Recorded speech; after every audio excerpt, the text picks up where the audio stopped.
A story to scare my son. Son, we need to have a chat about internet safety. I slowly crumpled down onto the floor next to him. His laptop was open and he was playing Minecraft on a public server. His eyes were locked into the action.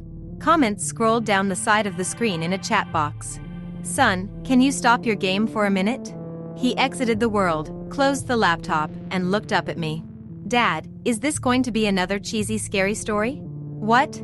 I faked hurt feelings for a second, and then grinned at him. I thought you liked my cautionary tales. He grew up listening to my stories about children who encountered witches, ghosts, werewolves, and trolls. Like many generations of parents, I used scary stories to reinforce morals and teach lessons about safety. Single dads like me should use all the parenting tools at their disposal. He scrunched his face a little. They were fine when I was 6. But now that I'm getting older, they don't scare me anymore. They seem kinda silly. If you are going to tell a story about the internet, can you make it really, really scary? I squinted at him incredulously. He folded his arms. Dad. I'm 10 and I can handle it. Okay, I'll try. I began. Once upon a time, there was a boy named Colby. His expression indicated that he wasn't impressed with the terror of the introduction. He sighed deeply and settled in for one of Dad's cheesy stories. I continued. Colby went online and joined several children's websites. After a while, he started talking to other kids in-game and on the message boards. He made friends with another 10-year-old boy named Helper23. They liked the same video games and shows. They laughed at each other's jokes. They explored new games together. After several months of friendship, Colby gave Helper23 6 diamonds in a game they were playing. This was a very generous gift. Colby's birthday was coming up and Helper23 wanted to send him a cool present in real life. Colby figured it wouldn't hurt to give Helper23 his home address as long as he promised not to tell it to any strangers or grown-ups. Helper23 swore he wouldn't tell anyone else, not even his own parents, and set about mailing the package. I paused the story and asked my son, "Do you think that was a good idea?" "No," he said, shaking his head vigorously. In spite of himself, he was getting into the story. Well, neither did Colby. Colby felt guilty about giving away his home address, and his guilt began to grow. And grow. By the time he put on his pajamas the next night, his guilt and fear were larger than anything else in his life. He resolved to admit the truth to his parents. The punishment would be steep, but it was worth it to have a clear conscience. He squirmed in his bed as he waited for his parents to tuck him in. My son knew the scary part was coming up. In spite of his tough talk, he leaned forward wide-eyed. I spoke quietly and deliberately. He heard all the noises of the house. The washing machine bounced around in the laundry room. Branches scraped against the brick outside his room. His baby brother cooed in the nursery. And there were some other noises he couldn't quite pinpoint. Finally, his dad's footsteps echoed down the hall. "Hey, Dad?" he called out nervously. "I have something to tell you." His dad stuck his head in the doorway at a weird angle. In the darkness, his mouth didn't seem to move and the eyes were all wrong. "Yes, son," the voice was way off, too. "Are you okay, Dad?" the boy asked. "Aha," sung the father in his strangely affected voice. Colby pulled his covers up defensively. Is Mom around?" "Here I am." Mom's head popped into the doorway below Dad's. Her voice was an unnatural falsetto. "Were you about to tell us that you gave our home address to Helper23? You shouldn't have done that. We told you never to give out personal information on the internet." She continued, "He wasn't really a kid. He just pretended to be one. Do you know what he did? He came to our house, broke in, and murdered both of us. Just so he could spend some time with you." A fat man in a wet jacket emerged in the child's doorway holding the 2 severed heads. Colby shrieked and gasped as the man dropped the heads on the ground, unsheathed his knife, and moved into the room to work on the boy. My son screamed too. He twisted his hands defensively over his face. But we were just getting started with the story. After several hours, the boy was almost dead and his screams had become whimpers. The killer noticed the wailing of a baby in another room and removed his knife from Colby. This was a special treat. He had never murdered a baby before and was excited about the prospect. Helper23 left Colby to die and followed the cries through the house like a homing beacon. In the nursery, he walked to the crib, picked the baby up, and held it in his arms. He moved towards the changing table to get a better look. But as he held the baby, the crying died down. The baby looked up and smiled. Helper 23 had never held a baby, but he gently bounced it in his arms like a pro. He wiped his bloody hands on the blanket so he could stroke the baby's cheek. "Hey there, sweet little guy." The beautiful rage of sadism melted into something warmer and softer. He walked out of the nursery, took the baby home, named him William, and raised him as his very own. After I finished the story, my son was visibly shaken. Between ragged staccato breaths, he stammered, "But Dad, my name's William." I gave him a classic dad wink and tousled his hair. "Of course it is, son." William ran up the stairs to his bedroom in a fury of sobs. But deep down, I think he liked the story. I buried my mother a month ago, making sure to leave her phone in her casket, as she wished. I called her 2 days ago, something answered. My mother died in a tragic car accident. It was a Saturday morning. She went out to buy some presents for her grandkids. Thanks to the slippery roads and dumb drivers, she ended up getting hit while walking on a sidewalk, dying on impact. And in some twisted turn of events, everything she bought survived, almost in perfect condition. We buried her soon after, and I remembered how one night, while we were having drinks, reminiscing about my childhood, she sarcastically said how I should leave her phone in her casket once she dies, in case she woke up. We both laughed at that. So I did just that. I left her phone, because I thought she'd want that. It also gave me some peace of mind. The following month came and went. I don't really remember much of it, it's all a blur. I wasn't in my right mind. I was mourning in my own way, not really socializing, staying away from everyone and everything at work, not going out despite multiple invitations by friends and my wife. I even skipped my kids' Christmas school play, which I hate myself for. They were so sad that I didn't come. My wife eventually gave me an ultimatum a week before Christmas: either I get my shit together, or I'd have to find a hotel to spend Christmas at. It was difficult, but I did, and I tried, I really did. My wife and I debated for a while whether or not to include the presents my mother bought for the kids, and whether or not to tell the kids, which also meant telling them that Santa isn't real. We couldn't agree on either option, so we reached a consensus.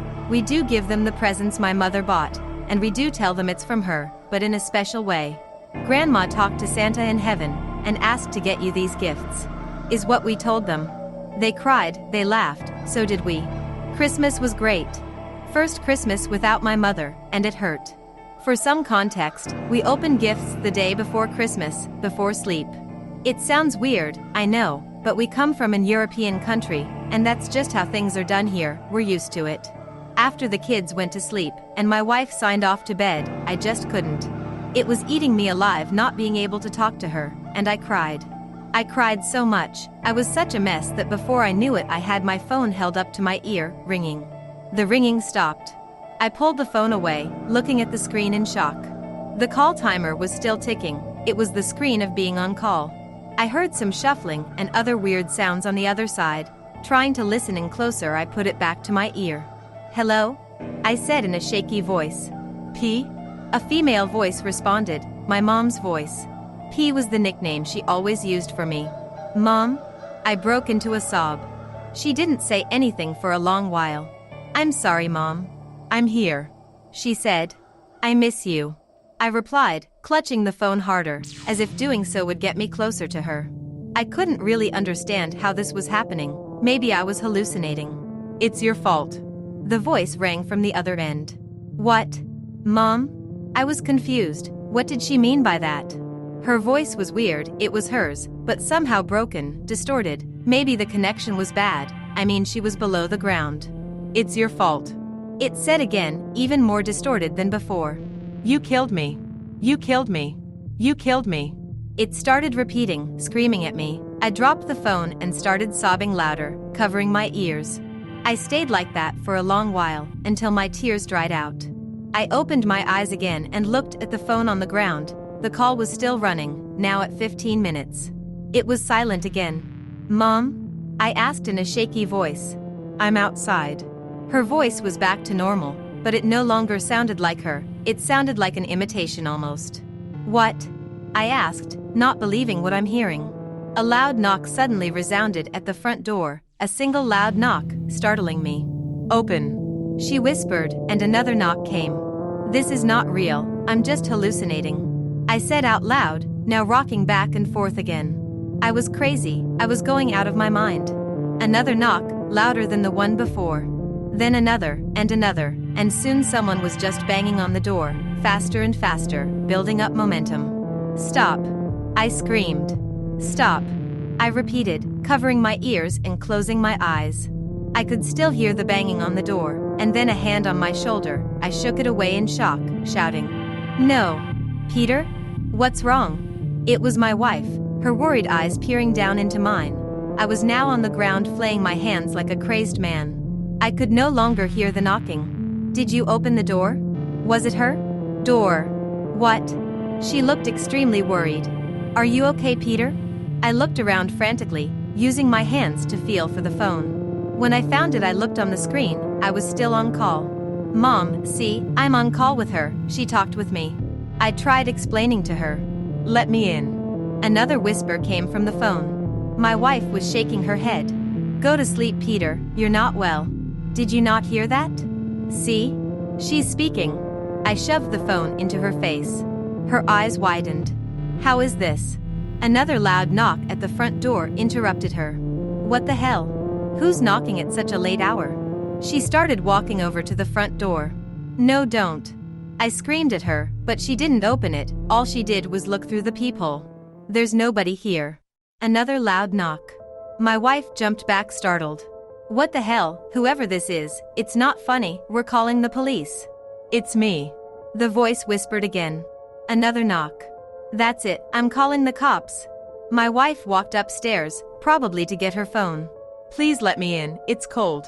It pleaded, no longer sounding like my mother, not even an imitation, it sounded like something inhuman. I slowly and shakily walked over to the front door and looked through the peephole while still holding my phone. I saw a figure in the tree line across the street, taller than any cars parked on the side of the road. It screeched loudly and started running to our house. "Will you leave me out here to freeze pee?" the voice said simultaneously. I backed away from the door as it got to our yard. "Please no!" I screamed. It started banging on the front door. "Let me in." It tried imitating my mother's voice, but it wasn't her. I called the police. "You better run while you still can," my wife warned as she started coming down the stairs, while also holding a large huntsman knife. The bangs stopped. I built up the courage to look through the peephole again, but this time it was all black. I couldn't even see our front yard, even though the yard light was on. Then I saw something move, something shifted. I realized it was its eye. It was looking inside the house. I screamed and backed off the door. What is it?" my wife asked. I just kept screaming while pointing at the door, trying to form words in my mouth to warn her, but I couldn't. "That's it, asshole, I have a knife, I'm coming out, you better be gone by then," she warned while walking up to the door full of fake confidence. I tried to tell her, tried to explain to her, but the words wouldn't come out. I was whimpering. Then she opened the door. "I'm coming out." It towered over her at almost double her height. My wife froze, not even looking up. It screeched loudly and picked her up. I couldn't move, I was frozen. My wife started screaming as it ran off and back into the forest. I could still hear her screams long after she was gone. I was in shock, still frozen. Eventually, the police came, trying to question me. I was completely unresponsive. All I could mutter out was it took her. The phone call was still connected to my mother's phone, now running at 76 minutes. The reality hit me eventually. Whatever it was, it took my wife. I calmed down despite my circumstances and was able to explain it to the cops. They sent a search party to the forest, but weren't able to find her. They also investigated my mother's grave to figure out how someone could answer the phone call. Her grave was dug out, her casket broken in half, and both her body and her phone gone. It's been 2 days, my wife wasn't found, my mother's body wasn't found, and her phone wasn't found. I haven't tried calling again, I'm afraid it will answer. My kids have been asking where mom is, and all I can tell them is that she is away for a little bit. I don't know how to explain it to them that she might not come back. I hope they find my wife. I'm planning on calling the number again, pleading to take me instead of her, to bring her back. Wish me luck. I'm a nurse in a haunted hospital. We don't tell the patients these stories. I work as a nurse in a post-surgical unit in the biggest hospital in my city. Patients come from hundreds of miles away to get their operations here. The surgeons are known to be the best. But what we don't tell the patients, what we're not supposed to tell them, is that there are ghosts here. Just like any other hospital, people pass away and their spirits sometimes linger. Or maybe it is just a fragment of them that remains behind, something that science can't explain yet. There have been more than a few events that have raised the hair on the back of my neck, and some have sent me into hysterical screaming fits. But those types of reactions are frowned upon in the hospital. So I try to stay calm. There was that time a few months ago when a patient told me she felt like there were 3 other people in the ward room with her, in each of the other 3 beds around her. They were talking back and forth and whispering, she said. But the weird thing was, she was alone in the 4-bed room. I pulled back the curtains and showed her myself. All of the other beds were empty, and there were no visitors or staff in the room with her. As if that weren't disturbing enough, a few weeks later a different patient said the exact same thing, when she had been left alone in the same room. She described it exactly the same way, saying they were whispering back and forth and it was keeping her awake. I felt a chill up my spine when she told me that, but reassured her that the room was empty, and she was simply imagining things. People have enough to worry about when they're recovering from surgery. We don't need them fretting about specters and ghosts when they should be worried about physio and discharge appointments, lifting restrictions and medication adjustments. So we keep these stories to ourselves. Some nurses said they couldn't sleep in a certain storage room during breaks on night shift, since they'd had too many bad experiences there. When I asked them about it, they said they'd had bad dreams, and felt like someone was in the room with them, standing over them while they slept. I didn't believe in those things myself, so I slept in there on the night shift and found out firsthand why nobody else wanted to use it as a nap room during breaks. I had the most realistic waking dream I'd ever had, where I'd awoken in the storage room and felt like someone was in there with me, watching me from the corner of the room, their dark outline visible in the dim room. When I went to turn on the lights, they didn't work, and the door wouldn't open. And for some reason in my dream, which seemed like reality, I chose to lie back down and go to sleep again, while the thing crept closer and closer, vanishing only to reappear just above me. It felt like my eyes were open the whole time and I was forced to watch, paralyzed, as it hovered over top of me. For what felt like hours, it was watching me while I slept, as I struggled and was unable to move. I finally came to my senses and finished my break early, going back to work and trying to forget about the horrible experience. But I refused to sleep in that storage room again. There was another event which haunts me to this day, especially since I'm heading in for a night shift right now, in just a few minutes. Another nurse told me a story on the night shift last week, and I've been thinking about it a lot since then, and it's been occupying my mind more and more, especially when I'm alone in the break room at night. We have a staff room where there are 2 small couches and a TV. Some nurses go in there to sleep during breaks on the night shift, and we try our best not to wake them up. She was sleeping on the couch there one night and a bright light woke her up. There's an adjoining room with a bathroom and lockers, so she figured one of the nurses had gone in there and left the light on. I looked over at the door, she told me. You know how it has that little glass window and you can see through to the other side? Yeah, I said. I see it every day. So, there's this woman on the other side of the door. And she's looking at me through the glass. I got shivers up my spine when she said this. Maybe because it was the night shift, maybe because that was where I was going on my break in an hour to sleep, or at least try to. And so I see her there, but she's not really looking at me. She's just kinda staring straight ahead. And the first thing I notice about her is her hair. It was in this very old-fashioned sort of style, not like anything you'd see today. It was like it was from the 70s or earlier maybe. And she was wearing these funky blue pinstripe scrubs. And a nurse's cap. You know, nobody wears a cap anymore these days. And those scrubs. They looked like the ones, you know, in the lobby, how they have those ones on display? From way back when? Yeah, they looked just like that. I was nodding along, able to picture all of it, as if I was there with her. Another nurse walked in and heard us. What are you guys talking about? Ghosts, I replied simply. He scoffed. You guys believe in that stuff? The 2 of us shared a knowing look. He hadn't been working on the floor long enough to have seen them himself. And some people just aren't attuned to these things. The nurse went back to her story. So she's just standing there, staring straight ahead. And I thought it was the floor nurse at first. Because sometimes they'd come in during the night shift and use the bathroom or whatever. So I yelled at her, "Hey, turn that light off, will ya? I'm trying to sleep in here." But she just kept staring straight ahead. So I just put the pillow over my head and tried to sleep some more. Then when I woke up later on and that light was still on. So I asked around. Nobody came in there during the night. And that room is locked, so it wasn't a patient. And I saw the floor nurse later on and they were not dressed like that. So, yeah. I'm pretty sure I know who it was, though. According to her, the woman was the ghost of a nurse who had died driving home after a long night shift and had fallen asleep at the wheel. Based on the description she'd given, an older coworker had recognized her. She'd said that was exactly what an old nurse who used to work there looked like. And from that point on, the nurse who told me this story always remembered to stay awake behind the wheel on the drive home. Every time my eyes start to blink and I'm getting tired, man, I think about that old nurse with the curly gray hair standing behind the glass and I'm wide awake again. Better than a frickin' cup of coffee, I'll tell you. Something occurred to me as she finished the story. That's really weird.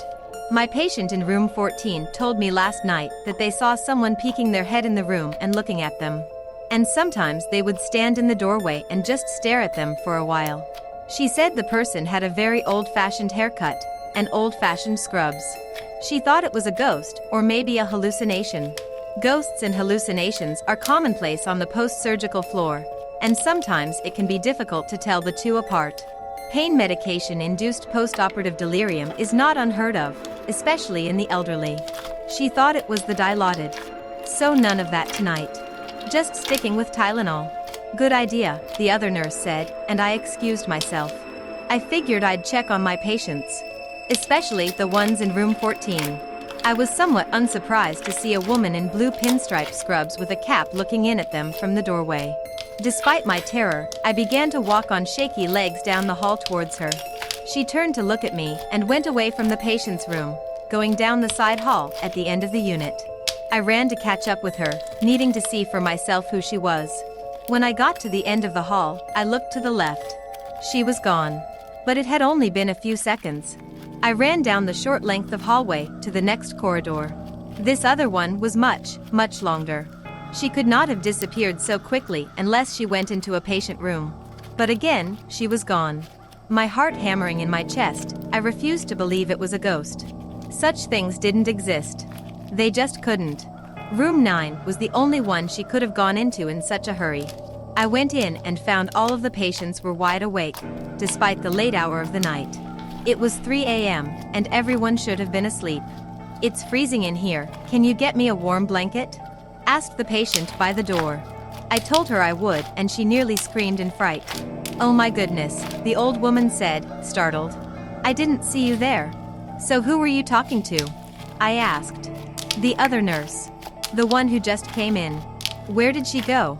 I felt a presence behind me and looked to see the shape of something moving, but then it was gone, like a wisp of smoke on a windy day. Not wanting to tell the woman it had been a ghost, I just made up an excuse and told the woman I'd get her a warm blanket. Nothing seemed to help, though. None of the patients in that room slept very well that night. If at all. They kept saying they felt like there was something laying in the bed right next to them. Come to think of it, it's the same room where patients kept imagining other people were in the room with them. Except this time it really was full.